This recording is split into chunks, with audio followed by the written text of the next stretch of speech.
ಇತ್ತೀಚಿನ ಸಂಚಿಕೆಗಳನ್ನು ಜಾಹೀರಾತಿನ ಕಿರಿಕಿರಿ ಇಲ್ಲದೆ ನೋಡಿ.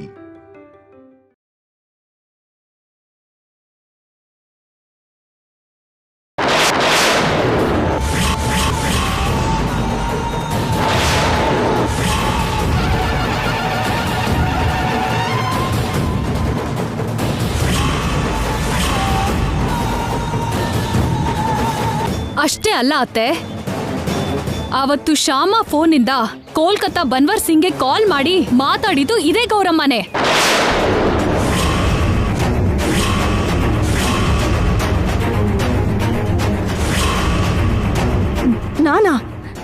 ನಾನು ಫೋನ್ ಮಾಡಿ ಮಾತಾಡಿದ್ನಾ? ಹೌದು, ನೀನೇ ಮಾತಾಡಿದ್ದು, ನಾನೇ ನೋಡಿದ್ದೀನಿ. ಆ ವಿಷಯ ಅವತ್ತೇ ಹೇಳ್ಬೇಕು ಅನ್ಕೊಂಡಿದ್ದೆ. ಹಾಗೆ ಹೇಳ್ದೆ ಅಂದ್ರೆ ಅದರಿಂದ ದೊಡ್ಡ ಗಲಾಟೆ ಆಗುತ್ತೆ ಅಂತ, ರೂಪಾರಾಣಿ ಮದ್ವೆ ನಿಂತು ಹೋಗುತ್ತೆ ಅನ್ನೋ ಭಯದಿಂದ ಹೇಳ್ದೆ ಸುಮ್ಮನಾದೆ.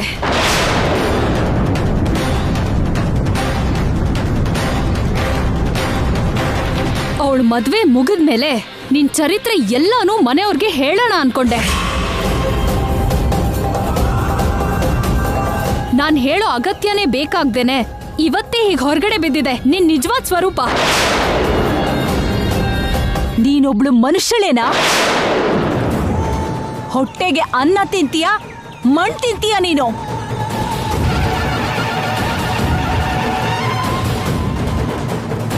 ಉಂಡ ಮನೆಯಲ್ಲೇ ಜಂತಿ ಎಣ್ಸೋಕೆ ನೋಡಿದೀಯಲ್ಲ, ನಾಚಿಕೆ ಆಗಲ್ಲ ನಿನ್ಗೆ? ನಿನ್ನ ಸ್ವಾರ್ಥಕ್ಕೋಸ್ಕರ ನನ್ನ ಮಗ ಸೊಸೆ ಜೀವನನ ನಾಶ ಮಾಡಕ್ ನೋಡ್ತೀಯ. ನೀನು ಮುಖ ನೋಡೋದಕ್ಕೂ ನನಗೆ ಅಸಹ್ಯ ಆಗ್ತಿದೆ. ಹೊರಟೋಗು, ಮರ್ಯಾದೆಯಾಗಿ ಇಲ್ಲಿಂದ ಹೊರಟೋಗು. ಜೀವನದಲ್ಲಿ ನೀನು ಮುಖ ನನಗೆ ತೋರಿಸ್ಬೇಡ. ಔಟ್!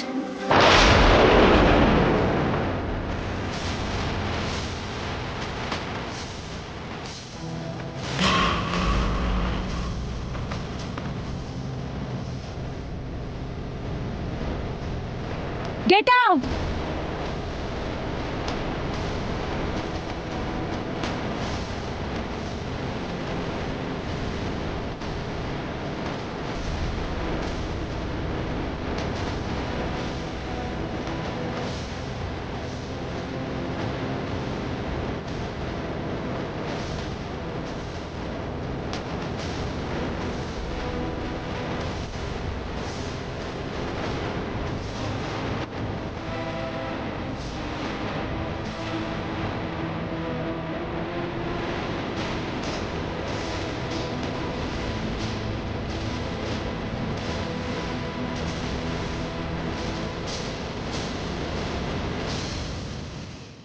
ಐಶ್ವರ್ಯ, ಇಂಥ ಮೋಸ ಮಾಡ್ತೀಯ?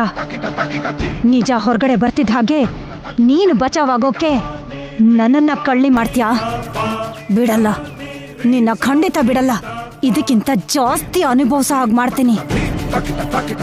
ಮಮ್ಮಿ, ಹಿಂದೆ ಐಶ್ವರ್ಯ ನಿನ್ನ ಹತ್ರ ಎಷ್ಟು ಸಲ ಫೋನಲ್ಲಿ ಮಾತಾಡಿದಾಳಲ್ಲ, ಆ ರೆಕಾರ್ಡಿಂಗ್ಸ್ ಎಲ್ಲ ಇದೆಯಲ್ಲ? ಇದೆ, ಆ ರೆಕಾರ್ಡಿಂಗ್ಸ್ ಎಲ್ಲ ಭದ್ರವಾಗಿದೆ. ಹಾಗಾದ್ರೆ ಆ ರೆಕಾರ್ಡಿಂಗ್ಸ್ ಎಲ್ಲ ಹೊರಗಡೆ ಹಾಕೋಣ. ಐಶ್ವರ್ಯ ನಿಜ ಸ್ವರೂಪ ಹೊರಗಡೆ ಬರುತ್ತಲ್ಲ. ಇವಾಗೇನಾದ್ರೂ ಅವಳು ನಿಜ ಸ್ವರೂಪನ ಹೊರಗೆ ಬರೋ ಹಾಗೆ ಮಾಡಿದ್ರೆ ಅವಳು ನಿನ್ನ ಮದುವೆ ನಡೆದಿರೋ ಹಾಗೆ ಏನಾದ್ರೂ ಒಂದು ಅಡ್ಡಿ ಮಾಡ್ತಾಳೆ. ವಸಂತಂತರ ಐಶ್ವರ್ಯ ಕ್ಷಮಿಸೋ ಜಾತಿ ಅಲ್ಲ, ಸೇಡ್ ಬೆಳೆಸ್ಕೊಂಡು ತೀರಿಸ್ಕೊಳ್ಳೋ ಜಾತಿ. ಅದಕ್ಕೆ ಸದ್ಯಕ್ಕೆ ನಾವು ಸೈಲೆಂಟ್ ಆಗಿರೋಣ. ಹೇಗಾದ್ರೂ ಮಾಡಿ ನಿನ್ನ ಮದುವೆ ನಡೆಯೋ ಹಾಗೆ ಮಾಡೋಣ. ನಿನ್ನ ಮದುವೆ ಆದಮೇಲೆ ಆಗ ಐಶ್ವರ್ಯನ್ ವಿಷಯ ನೋಡ್ಕೋತೀನಿ.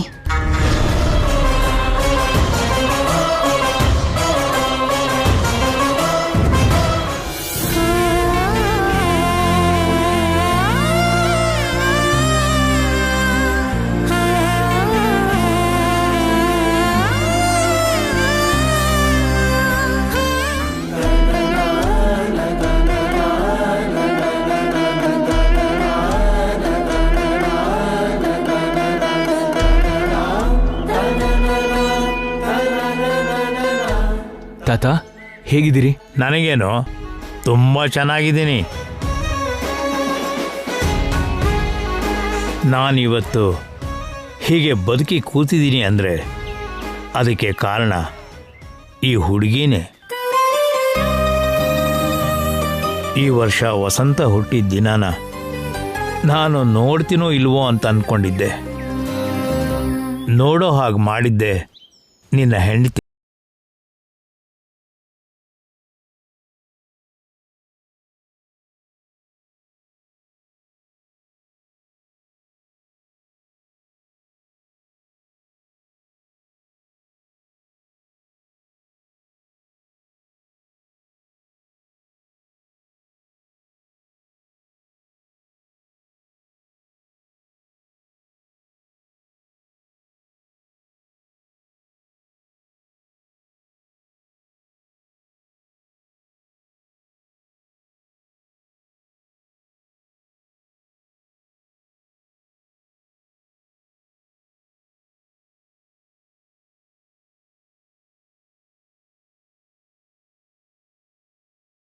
ನಮಸ್ಕಾರ ಮಾಡಬೇಕು. ಅಯ್ಯೋ ತಾತ,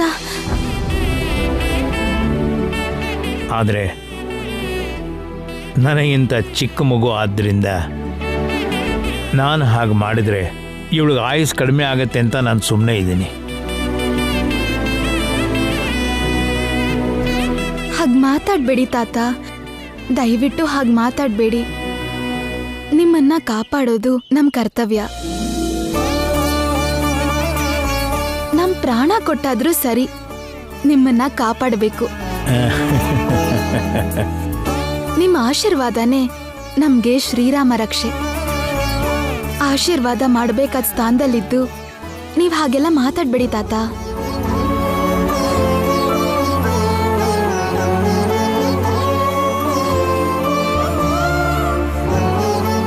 ದೀರ್ಘ ಸುಮಂಗಲಿ ಭವ, ದೀರ್ಘ ಆಯುಷ್ಮಾನ್ ಭವ.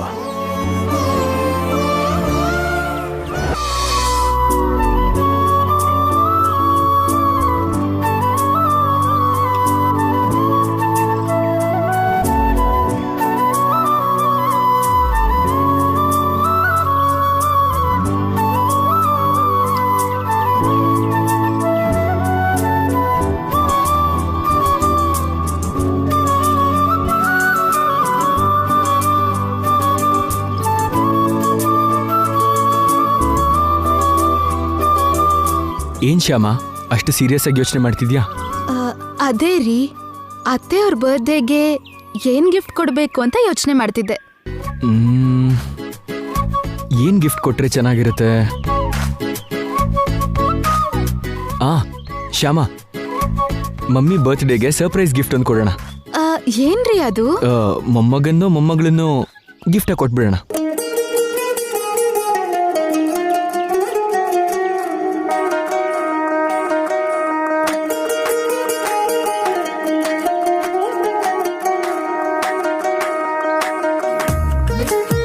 ಏನು ನಾಚ್ಕೋತಾ ಇದೆಯಾ?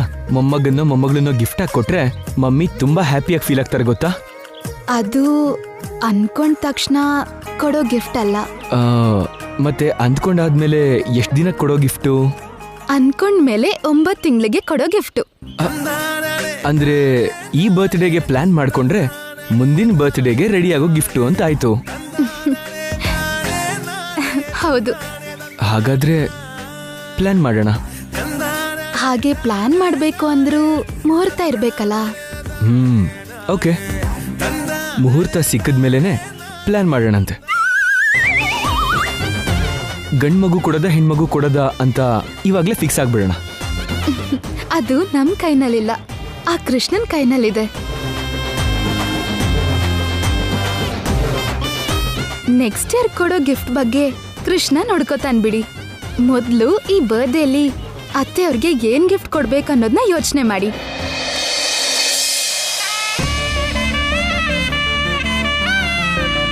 ಡೈಮಂಡ್ ನೆಕ್ಲೆಸ್ ಕೊಡೋಣವಾ? ಅತ್ತೆ ಹತ್ರ ಅಂತ ನೆಕ್ಲೆಸ್ ತುಂಬಾನೇ ಇದೆ. ಮತ್ತೆ ಏನ್ ಕೊಡೋಣ?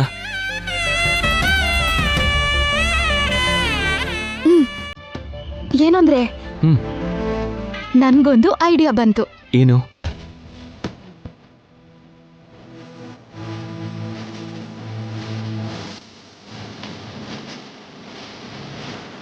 ಆ ಗಿಫ್ಟ್ ಏನಾದರೂ ಮಮ್ಮಿ ಕೊಟ್ವಿ ಅಂದ್ರೆ ಮಮ್ಮಿ ಜೊತೆಗೆ ಫ್ಯಾಮಿಲಿಯವ್ರು ಎಲ್ಲರೂ ಸರ್ಪ್ರೈಸ್ ಆಗೋಗ್ತಾರೆ. Good idea Shyama.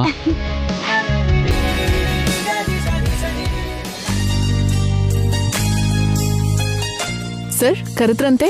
ಹಾಂ ಕೂತ್ಕೊಳ್ಳಿ. ಪರವಾಗಿಲ್ಲ ಸರ್. ಹೇಳಿ ಸರ್.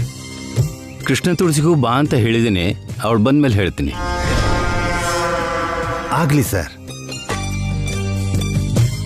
ಅವಳು ಬಂದ್ಲು. ಬಾಮ್ಮ ಕೂತ್ಕೋ. ಪರವಾಗಿಲ್ಲ ಸರ್. ಕೃಷ್ಣ ತುಳಸಿ ಬಂದಾಯ್ತಲ್ಲ ಸರ್, ಹೇಳಿ. ನಾನು ಸಡನ್ನಾಗಿ ಅಮೆರಿಕಕ್ಕೆ ಹೋಗಬೇಕಾಗಿದೆ. ನಾಳೆನೇ ಹೊರಡ್ತೀನಿ. 2 ತಿಂಗಳವರೆಗೂ ಬರೋಕ್ಕಾಗಲ್ಲ. ಸೊ ಈ 2 ತಿಂಗಳು ನಮ್ಮ FM ಸ್ಟೇಷನ್ನ ನೀವೇ ನೋಡ್ಕೋಬೇಕು. ಆಗಲಿ ಸರ್, ಖಂಡಿತ. ಸೌಜನ್ಯ, ನಾನು ಅಮೆರಿಕಾದಿಂದ ತಿರುಗಿ ಬರೋ ತನಕ ಸ್ಟೇಷನ್ ಇನ್ಚಾರ್ಜ್ ಆಗಿ ನಿನ್ನ ನೇಮಿಸ್ತಿದ್ದೀನಿ. Thank you so much sir. Thank you. ನನ್ನ ಮೇಲೆ ನಂಬಿಕೆ ಇಟ್ಟು ಇಂಥ ಜವಾಬ್ದಾರಿ ನನಗೆ ಕೊಡ್ತಿರೋದಕ್ಕೆ ಥ್ಯಾಂಕ್ ಯು ಸೋ ಮಚ್. ನಾನು ನಿನಗೆ ಜವಾಬ್ದಾರಿ ಕೊಟ್ಟಷ್ಟೇ ಸಾಕಾಗಲ್ಲ ಸೌಜನ್ಯ. ನೀನು ಜವಾಬ್ದಾರಿಯಿಂದ ಆಫೀಸ್ ಕೆಲಸನ ಸರಿಯಾಗಿ ನಿಭಾಯಿಸ್ಕೊಂಡು ಹೋಗಬೇಕು. Sure sir. ಸ್ಟೇಷನ್ನಲ್ಲಿ ಯಾರಿಂದ ಯಾವ ಸಮಸ್ಯೆ ಬಂದರೂ ಆ ಸಮಸ್ಯೆನ ಸರಿಯಾಗಿ ಬಗೆಹರಿಸ್ಕೊಂಡು ಎಲ್ಲರನ್ನೂ ಸರಿಯಾಗಿ ನೋಡ್ಕೋಬೇಕು. ನೋಡ್ಕೋತೀನಿ ಸರ್. ತಪ್ಪದೆ ನೀವು ಹೇಳ್ದ ಹಾಗೆ ನಡ್ಕೋತೀನಿ. All the best. Thank you sir. ಅಮ್ಮ ಕೃಷ್ಣ ತುಳಸಿ, ನಿನಗೂ ಕೂಡ ಒಂದು ಜವಾಬ್ದಾರಿ ಇದೆ. ಹೇಳಿ ಸರ್. ಮಾತು ಗೀತೆ ವಿತ್ ಕೃಷ್ಣ ತುಳಸಿ ಕಾರ್ಯಕ್ರಮ ಇಷ್ಟು ಸಕ್ಸಸ್ ಆಗಿದೆ ಅಂದರೆ ಅದಕ್ಕೆ ಕಾರಣ 100% ನೀನೇನಮ್ಮ. ಇದೇ ರೀತಿ ಸಕ್ಸಸ್ಫುಲ್ ಪ್ರೋಗ್ರಾಮ್ ಇನ್ನೊಂದು ಡಿಸೈನ್ ಮಾಡಿ ಅದ್ರ ಬಗ್ಗೆ ಸೌಜನ್ಯ ಹತ್ರ ಡಿಸ್ಕಸ್ ಮಾಡಿ ಆದಷ್ಟು ಬೇಗ ಆ ಪ್ರೋಗ್ರಾಮ್ ಆನ್ ಏರ್ ಹೋಗೋ ಹಾಗೆ ಪ್ಲ್ಯಾನ್ ಮಾಡಬೇಕು. ಮಾಡ್ತೀನಿ ಸರ್. ನೀವು ಹೇಳ್ದಾಗೆ ಒಳ್ಳೆ ಪ್ರೋಗ್ರಾಮ್ ಡಿಸೈನ್ ಮಾಡ್ತೀನಿ. All the best. Thank you sir. ಇವಳು ಪ್ರೋಗ್ರಾಮ್ ಡಿಸೈನ್ ಮಾಡೋದಲ್ಲ, ನೀವು ಅಮೆರಿಕಾದಿಂದ ಬರೋದ್ರೊಳಗೆ ಇವಳ ಕೆಲಸ ಹೊರಟು ಹೋಗೋ ಪ್ರೋಗ್ರಾಮ್ ನಾವು ಡಿಸೈನ್ ಮಾಡ್ತೀವಿ.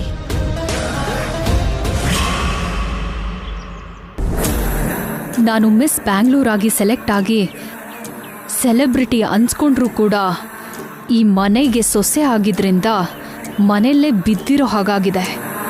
ಬ್ಯೂಟಿ ಕಾಂಟೆಸ್ಟ್ಗೆ ನನ್ನ ಜಡ್ಜ್ ಆಗಿ ಕರೆದ್ರೂ ಕೂಡ ಈ ಮನೆ ಸೊಸೆ ಅಂಥ ಕಾರ್ಯಕ್ರಮಕ್ಕೆ ಹೋಗಬಾರ್ದು ಅಂತ ನನ್ನ ತಡೆದ್ಬಿಟ್ರು. ಈಗ ಮನೆ ಸೊಸೆ ಶ್ಯಾಮ FM ಕೆಲ್ಸಕ್ಕೆ ಹೋಗ್ಬೋದಾ? ಹೋಗಬಾರ್ದು. ಅವಳು ಹೋಗೋಕ್ಕೆ ನಾನು ಬಿಡಬಾರ್ದು. ಅತ್ತೆಗೆ ಬ್ರೈನ್ ವಾಶ್ ಮಾಡಿ ಶ್ಯಾಮ ಕೆಲ್ಸಕ್ಕೆ ಹೋಗದೆ ಇರೋ ಹಾಗೆ ಮಾಡಬೇಕು. ಅತ್ತೆ ಅತ್ತೆ. ಏನಮ್ಮ? ನಾನೊಂದು ಮಾತು ಹೇಳ್ತೀನಿ, ನೀವು ತಪ್ಪು ತಿಳ್ಕೊಬಾರ್ದು. ಛೆಚ್ಚೆ, ಹಾಗ್ಯಾಕೆ ಅನ್ಕೋತೀನಮ್ಮ? ವಿಷಯ ಏನು ಹೇಳು. ಏನಲ್ಲ ಅತ್ತೆ, ಈ ಮನೆ ಸೊಸೆಂದ್ರು ಈ ಮನೆ ಮರ್ಯಾದೆನ ಉಳಿಸ್ಬೇಕಲ್ವಾ? ಹೌದು.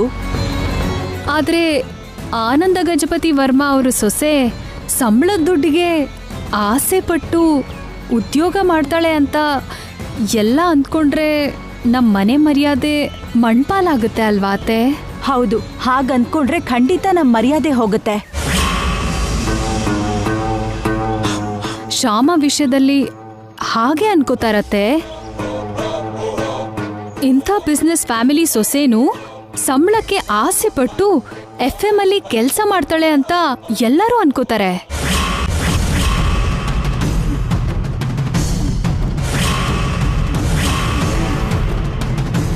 ಹೌದಾ? ಹೌದತ್ತೆ, ನಾನು ಕಿವಿಯಾರೆ ಕೇಳಿದ್ದೀನಿ. ಹೌದಾ? ಹಾಗಾದ್ರೆ ಈಗ್ಲೇ ಶ್ಯಾಮಗೆ ಕೆಲಸ ಬಿಟ್ಬಿಡು ಅಂತೀನಿ. ಅಲ್ಲೋಡಿ ಅತ್ತೆ, ಶ್ಯಾಮ ಕೆಲ್ಸದಿಂದಾನೇ ಬರ್ತಿರೋ ಹಾಗಿದೆ.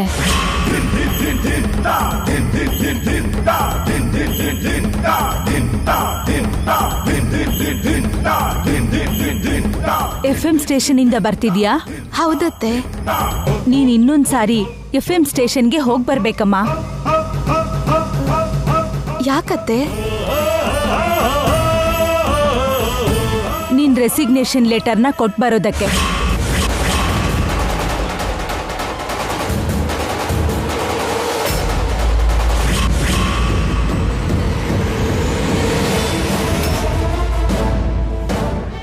ಹೌದಮ್ಮ, ನೀನು ನಿನ್ನ ಉದ್ಯೋಗಕ್ಕೆ ರಾಜೀನಾಮೆ ಕೊಡ್ತಿದ್ಯಾ?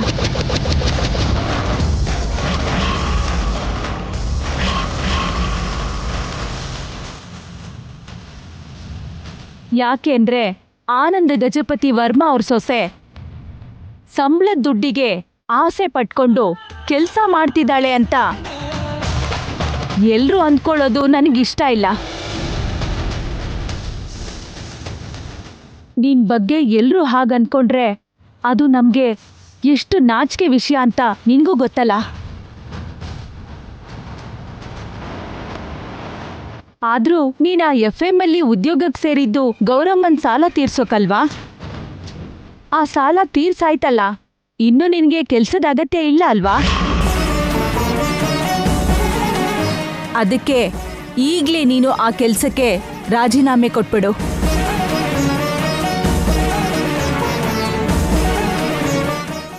ಐಶ್ವರ್ಯನ ಎದುರು ಹಾಕೊಂಡ್ರೆ ಹೀಗೆ ಇರುತ್ತೆ ಮರಿ.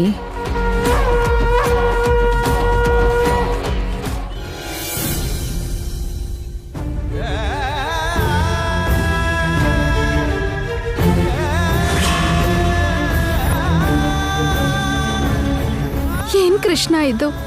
ಅತ್ತೆಯವರು ನನಗೆ ಕೆಲ್ಸನೇ ಬಿಡು ಅಂತಿದ್ದಾರೆ.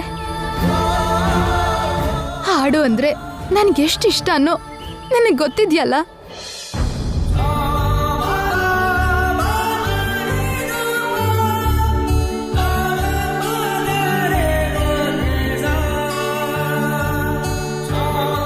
ಹಾಡೋದಂದ್ರೆ ಅಷ್ಟು ಇಷ್ಟ ಆದ್ರೂ ಕೂಡ ಧೈರ್ಯವಾಗಿ ನನ್ನ ಹಾಡು ಹಾಡೋ ಅವಕಾಶ ನನಗಿಲ್ದಿರೋ ಹಾಗಾಯ್ತು.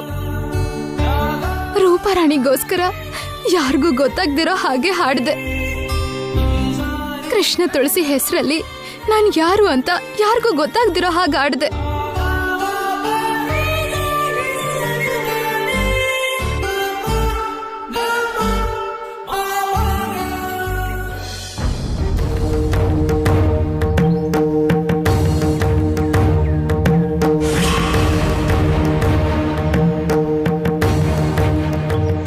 ಹೀಗೆ ನಾನು ಹೆದರ್ಕೊಂಡೆ ಹಾಡ್ತಿದ್ದಾಗ್ಲೇ ನಾನು ಸಿಂಗರ್ ಅನ್ನೋ ವಿಷಯ ಮನೇಲಿ ಎಲ್ರಿಗೂ ಗೊತ್ತಾಯ್ತು. ನಾನು ಧೈರ್ಯವಾಗಿ ಹಾಡೋ ಅವಕಾಶ ಸಿಕ್ತು. ಹೀಗೆ ಕೃಷ್ಣ ತುಳಸಿ ಹೆಸರಲ್ಲಿ ಧೈರ್ಯವಾಗಿ ಹಾಡೋ ಅವಕಾಶ ನನಗೆ ಸಿಕ್ಕಿದ್ದಕ್ಕೆ ನಾನು ತುಂಬಾ ಸಂತೋಷ ಪಟ್ಟೆ ಕೃಷ್ಣ. ಈಗ ನನಗೆ ಆ ಸಂತೋಷ ಎದುರೋ ಹಾಗೆ ಮಾಡ್ತಿದ್ಯಲ್ಲ ಕೃಷ್ಣ. ಅತ್ತೆಯವ್ರು ನನಗೆ ಕೆಲಸ ಬಿಡು ಅಂತ ಹೇಳ್ತಿದ್ದಾರೆ. ಈ ಮನೆ ಸೊಸೆಯಾಗಿ ಅತ್ತೆ ಮಾತಿಗೆ ನಾನು ಬೆಲೆ ಕೊಡ್ಬೇಕಲ್ವಾ?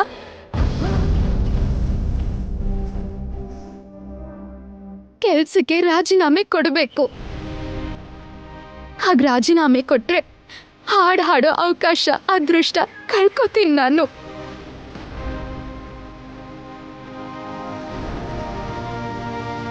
ಆ ಥರ ಅವಕಾಶ ಅದೃಷ್ಟನ ಕಳ್ಕೊಂಡ್ರೆ ನಾನು ಕ್ಷಣ ಕ್ಷಣನೂ ಒದ್ದಾಡ್ಬೇಕಾಗತ್ತೆ ಕೃಷ್ಣ. ಈ ರೀತಿ ನೋವು ದೂರ ಆಗೋ ಹಾಗೆ ಮಾಡು ಕೃಷ್ಣ.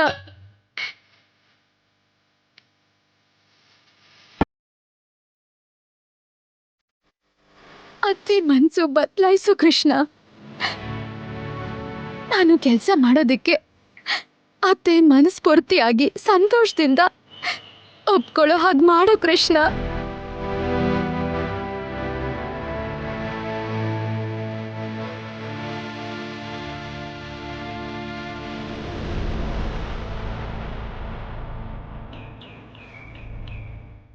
ಮಮ್ಮಿ, ಏನಪ್ಪ? ನಾನೊಂದು ಮಾತು ಹೇಳ್ತೀನಿ, ಕೇಳ್ತೀರಾ? ನಿನ್ ಮಾತಿಗೆ ನಾನ್ ಯಾವತ್ತಾದ್ರೂ ಇಲ್ಲ ಅಂದಿದ್ದೀನಾ? ಇಲ್ಲ ಮಮ್ಮಿ, ಹಾಗೆ ಹೇಳಿಲ್ಲ. ಹಾಗೇನೆ ಈ ವಿಷಯದಲ್ಲಿ ಕೂಡ ಇಲ್ಲ ಅನ್ಬಾರ್ದು. ವಿಷಯ ಏನ್ ಹೇಳು ಕಂದ? ಶ್ಯಾಮನ್ನ ಕೆಲ್ಸಕ್ಕೆ ರಿಸೈನ್ ಮಾಡು ಅಂತ ಹೇಳಿದ್ರಂತೆ ಮಮ್ಮಿ. ಹೌದಪ್ಪ, ಹೇಳ್ದೆ. ರಾಜೀನಾಮೆ ಕೊಡ್ಬೇಕಲ್ಲ ಅಂತ ಅವಳು ತುಂಬಾ ನೊಂದ್ಕೊಂಡಿದ್ದಾಳೆ ಮಮ್ಮಿ. ಆ ವಿಷಯ ಅವಳು ನಿನಗೆ ಹೇಳಿದ್ಲಾ? ನನಗೆ ಹೇಳಿಲ್ಲ ಮಮ್ಮಿ. ತನ್ನ ನೋವನ್ನ ಕೃಷ್ಣಂಗೆ ಹೇಳ್ತಿದ್ದಾಗ ನಾನು ಕೇಳಿಸ್ಕೊಂಡೆ. ನಿಮ್ಮ ಮಾತಿಗೆ ಬೆಲೆ ಕೊಟ್ಟು ಅವಳು ರಾಜೀನಾಮೆ ಕೊಡೋದಕ್ಕೆ ರೆಡಿಯಾಗಿದ್ದಾಳೆ. ಆದರೆ ಆ ಕೆಲಸನ ದುಃಖ ಪಡ್ತಾ ಮಾಡ್ತಿದ್ದಾಳೆ. ಅವಳು ಈ ರೀತಿ ನೊಂದ್ಕೊಂಡು ರಾಜೀನಾಮೆ ಕೊಡೋದು ನನಗಿಷ್ಟ ಇಲ್ಲ ಮಮ್ಮಿ.